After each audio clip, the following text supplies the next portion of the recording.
نحمده ونصلي على رسوله الكريم اما بعد فاعوذ بالله من الشيطان الرجيم بسم الله الرحمن الرحيم رب اشرح لي صدري ويسر لي امري واحلل عقدة من لساني يفقهوا قولي۔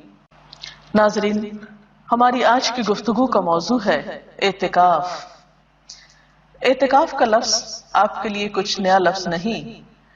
رمضان کا نام آتے ہی اعتکاف کا خیال بھی آتا ہے، اور خاص طور پر جب رمضان کا دوسرا عشرہ اپنے اختتام کو پہنچتا ہے تو بہت دفعہ آپ اعتکاف کا لفظ سنتے ہیں۔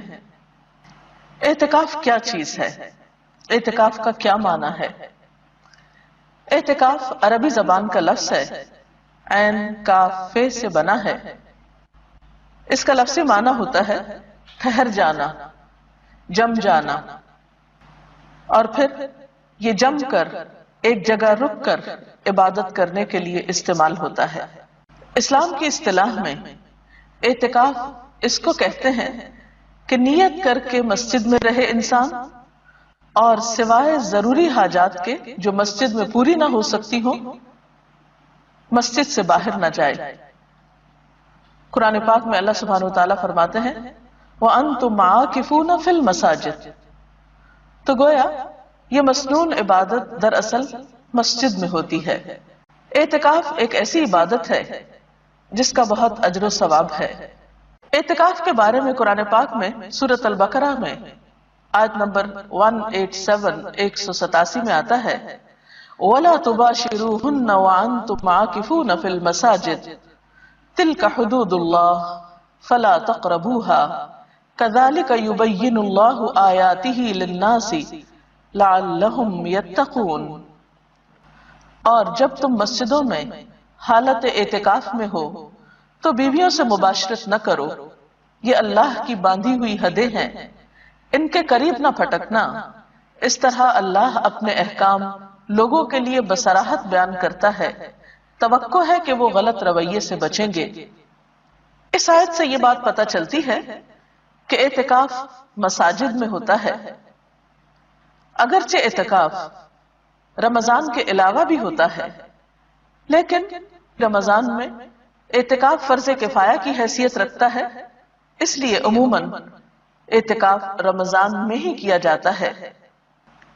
اعتکاف ایک دن کا بھی ہو سکتا ہے اور زیادہ کا بھی۔ نبی صلی اللہ علیہ وسلم عموماً آخری عشرے میں اعتکاف فرمایا کرتے تھے۔ آپ کے اس طرز عمل کے بارے میں حضرت ابو ہریرہ رضی اللہ تعالی عنہ بیان کرتے ہیں کہ نبی اکرم صلی اللہ علیہ وسلم کے سامنے ہر سال ایک بار قرآن پڑھا جاتا۔ جس سال آپ نے وفات پائی اس سال آپ کے سامنے 2 بار قرآن مجید ختم کیا گیا۔ اسی طرح ہر سال آپ 10 دن اعتکاف فرماتے، لیکن جس سال آپ نے وفات پائی 20 دن کا اعتکاف فرمایا۔ حضرت عائشہ سے روایت ہے نبی صلی اللہ علیہ وسلم رمضان مبارک کا آخری عشرہ اعتکاف فرمایا کرتے تھے، یہاں تک کہ آپ نے وفات پائی۔ آپ کے بعد آپ کی ازواج مطہرات نے بھی اعتکاف کیا۔ اس سے پتہ چلتا ہے کہ یہ عبادت مردوں کے علاوہ خواتین بھی کر سکتی ہیں۔ حضرت عائشہ رضی اللہ تعالی عنہ فرماتی ہے کہ اعتکاف کرنے والوں کے لیے اعتکاف کے معاملے میں سنت یہ ہے کہ وہ نہ مریض کی عیادت کرے، نہ جنازے میں جائے، نہ عورت کو ہاتھ لگائے، نہ اس سے مباشرت کرے، نہ کسی حاجت کے لیے مسجد سے نکلے، بجز اس حالت کے کہ جس کے لیے مسجد سے نکلنے کے سوا کوئی چارہ نہ ہو، اور اعتکاف روزے کے بغیر نہیں ہوتا۔ اگرچہ اعتکاف کے لیے ہر شخص اپنی مرضی کے مطابق اپنا ایک ٹائم ٹیبل بنا سکتا ہے، لیکن سہولت کے لیے یہاں پر چند ایسی باتوں کا ذکر کیا گیا ہے جو اعتکاف کرنے والوں کے لیے مفید ہو سکتی ہیں، کیونکہ کوئی بھی کام اگر پلاننگ کے ساتھ کیا جائے، اچھے طریقے سے کیا جائے، تو اس کا اجر و ثواب بھی کئی گنا بڑھ جاتا ہے اور انسان کا وقت بھی زیادہ بہتر طور پر استعمال ہوتا ہے۔ نمونے کا ایک ٹائم ٹیبل حاضر خدمت ہے۔ مثلا دن کا آغاز صبح اٹھنے سے ہوتا ہے۔ اعتکاف میں اگر آپ رات کے تیسرے پہر اٹھ جائیں اور اللہ پاک کے حضور مناجات کریں، دعائیں مانگیں، ذکر اذکار کریں، نوافل پڑھیں، تو وہ وقت عبادت کے لیے نہایت بہترین ہے۔ حضرت ابو ہریرہ رضی اللہ تعالیٰ عنہ سے روایت ہے کہ رسول اللہ صلی اللہ علیہ وسلم نے فرمایا، ہمارا رب جب آخر تہائی حصہ رات کا باقی رہ جاتا ہے تو آسمان دنیا پر اترتا ہے اور فرماتا ہے، کون مجھ سے دعا کرتا ہے کہ میں اس کی دعا قبول کروں؟ کون مجھ سے کچھ مانگتا ہے کہ میں اس کو دوں؟ کون مجھ سے گناہوں کی معافی چاہتا ہے کہ میں اس کے گناہ معاف کر دوں؟ اور ویسے بھی صبح کے اوقات میں سحری کے وقت استغفار اللہ کے مقرب بندوں کا شیوا ہے۔ اللہ سبحانہ وتعالی فرماتے ہیں اپنے نیک بندوں کے بارے میں کہ وَبِالْأَسْحَارِ هُمْ يَسْتَغْفِرُونَ، سحری کی گھڑیوں میں وہ استغفار کرتے ہیں، اس لیے اس وقت ذکر میں بہترین وظیفہ استغفار کا ہو سکتا ہے۔ ذکر و اذکار کے بعد سحری کے وقت آپ سحری بھی کھا سکتے ہیں۔ اعتکاف میں کھانے پینے کی کوئی ممانعت نہیں۔ حضرت انس رضی اللہ تعالی عنہ سے روایت ہے کہ رسول اللہ صلی اللہ علیہ وسلم نے فرمایا، سحری کھاؤ کیونکہ سحری کھانے میں برکت ہے۔ اس کے بعد نماز فجر کا وقت آتا ہے۔ اگر خواتین گھر میں اعتکاف کر رہی ہوں تو ان کے لیے خاص طور پر فجر کی نماز میں لمبی نماز پڑھنا زیادہ مفید ہے۔ اس کے بارے میں حضور صلی اللہ علیہ وسلم کا طریقہ ہمارے سامنے ہے۔ بخاری کی روایت ہے کہ آپ صلی اللہ علیہ وسلم صبح کی نماز سے اس وقت فارغ ہو جاتے جب ہم میں سے کوئی اپنے پاس بیٹھنے والے کو پہچان لیتا۔ آپ اس میں یعنی فجر کی نماز میں 60 آیتوں سے لے کر 100 آیتوں تک پڑھتے تھے۔ تو اس سے پتہ چلتا ہے کہ ایک تو فجر کی نماز ذرا جلدی شروع کر لینی چاہیے، یعنی وقت ہوتے ہی اندھیرے میں۔ دوسرا یہ کہ وہ تمام نمازوں سے زیادہ لمبی نماز ہونی چاہیے جس میں 60 سے 100 آیات تک پڑھی جائیں اگر زبانی یاد ہو، اور اس کے لیے ظاہر ہے کہ پھر زبانی قرآن پاک یاد کرنے کی بھی کوشش کرنی چاہیے، تبھی اس سنت پر عمل ہو سکتا ہے۔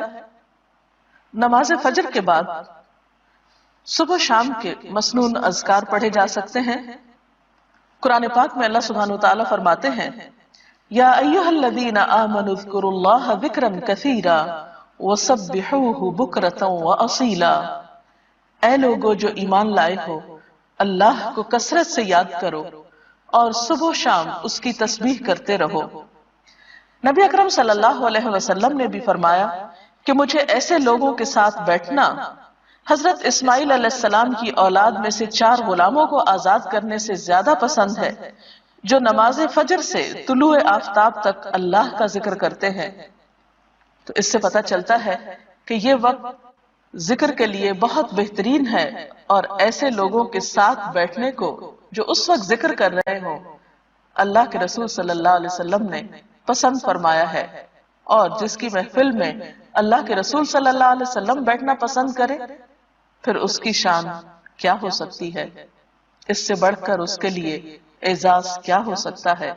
ان اذکار کے علاوہ اس وقت آپ قرآن پاک کی تلاوت کر سکتے ہیں، کیونکہ قرآن پاک کی تلاوت کے لیے بھی یہ وقت بہت موزوں ہے۔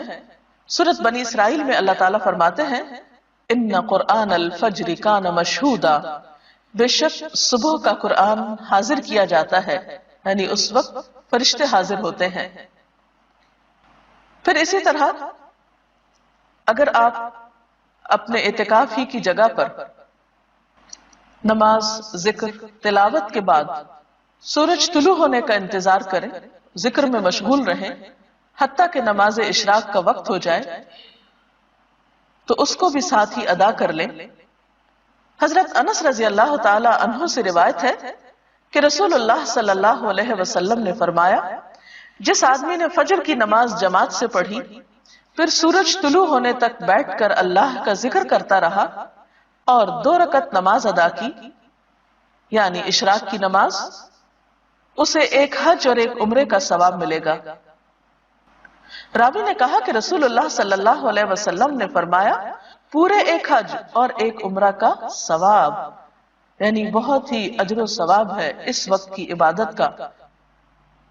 اشراق کے نوافل کے بعد اگر آپ اپنے اعتکافی کی جگہ پر بیٹھ کر مزید کچھ قرآن پاک وغیرہ پڑھنا چاہیں تو ایسا بھی آپ کر سکتے ہیں، اور پھر مزید نوافل بھی پڑھ سکتے ہیں، کیونکہ حضور صلی اللہ علیہ وسلم نے فرمایا، اللہ تعالیٰ ارشاد فرماتا ہے، اے آدم کے بیٹے، دن کے شروع میں میرے لیے 4 رکعت نماز ادا کر، میں تیرے سارے کاموں کے لیے کافی ہو جاؤں گا۔ اس نماز کو چاشت کی نماز کہا جاتا ہے۔ اگر کچھ سستی یا تھکاوٹ محسوس ہو رہی ہو تو بہتر ہے کچھ دیر اب آپ آرام کر لیں۔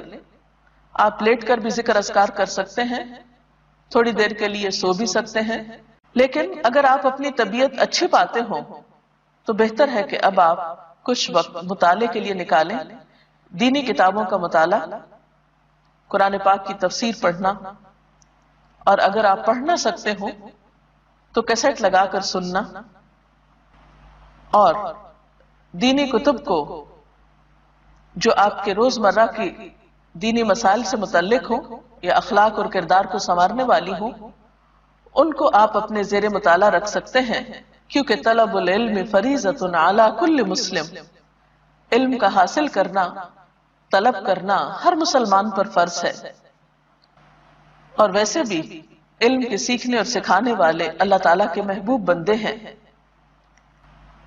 پھر اس کے بعد ظہر کی نماز طویل ادا کریں، نوافل بھی پڑھ سکتے ہیں مزید، پھر تھوڑا سا قیلولہ آپ کر سکتے ہیں، کیونکہ اس سے آپ کو تہجد کے وقت اٹھنے میں، رات کو جاگنے میں سہولت ہو سکتی ہے۔ نماز ظہر کے بعد، قیلولہ کے بعد آپ کچھ وقت قرآن پاک کی کچھ سورتوں کو حفظ کرنے کے لیے، اور اگر آپ حافظ قرآن ہیں اللہ کے فضل سے تو اپنے دہرائی کے لیے اس وقت کو استعمال کر سکتے ہیں، کیونکہ قرآن پاک اگر دہرایا نہ جائے تو انسان کو بھول جاتا ہے۔ عصر کی نماز بھی اسی طرح خوب اچھی طرح ادا کریں، طہارت وغیرہ کا اچھا اہتمام کریں، اور عصر کی نماز کو تاخیر سے نہیں پڑھیں، کیونکہ آپ صلی اللہ علیہ وسلم نے دھوپ کے پیلا پڑنے پر عصر کی نماز پڑھنے والے کو منافق قرار دیا ہے، اور قرآن پاک میں بھی اس نماز کی حفاظت کی بہت تاکید آئی ہے، حافظوا علی الصلوات والصلاة الوسطی وقوموا للہ قانتین، اپنی نمازوں کی حفاظت کرو، خصوصاً درمیانی نماز کی، اور اللہ کے آگے اس طرح کھڑے ہو جاؤ جیسے فرما بردار غلام کھڑے ہوتے ہیں۔ عصر سے لے کر مغرب تک کا وقت، اس میں آپ تسبیحات کر سکتے ہیں، اور اس وقت بھی ذکر کرنا نہایت پسندیدہ ہے۔ آپ نے فرمایا، مجھے ایسے لوگوں کے ساتھ بیٹھنا 4 غلام آزاد کرنے سے زیادہ پسند ہے جو نماز عصر سے غروب آفتاب تک اللہ کا ذکر کریں۔ اس وقت بھی آپ صبح شام کی دعائیں پڑھ سکتے ہیں۔ اس کے علاوہ کچھ اور تسبیحات، مثلا سبحان اللہ و بحمدہ سبحان اللہ العظیم، استغفر اللہ ربی من کل ذنب و اتوب الیہ، اللہم صل وسلم علی نبینا محمد، لا حول ولا قوة الا باللہ العلی العظیم، لا الہ الا انت سبحانک انی کنت من الظالمین، یا حی یا قیوم برحمتک استغیث۔ یہ ذکر کے کچھ مخصوص کلمات ہیں، اپنی سہولت کے مطابق آپ جس کی چاہیں، جتنی مرتبہ چاہیں تسبیح کر سکتے ہیں۔ اس کے بعد افطار کا وقت قریب ہوگا، پھر دعائیں خوب مانگیں، کیونکہ افطاری کے وقت دعائیں قبول ہوتی ہیں۔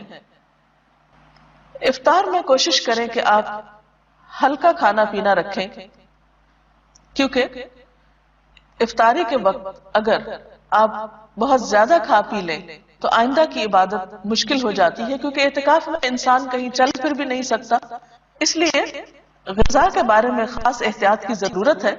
ایسی غذاؤں سے بچیں کہ جن کی وجہ سے آپ کے معدے پر بوجھ ہو، آپ کی طبیعت میں سستی ہو، اور آپ یکسوئی اور شوق کے ساتھ اللہ کی عبادت نہ کر پائیں۔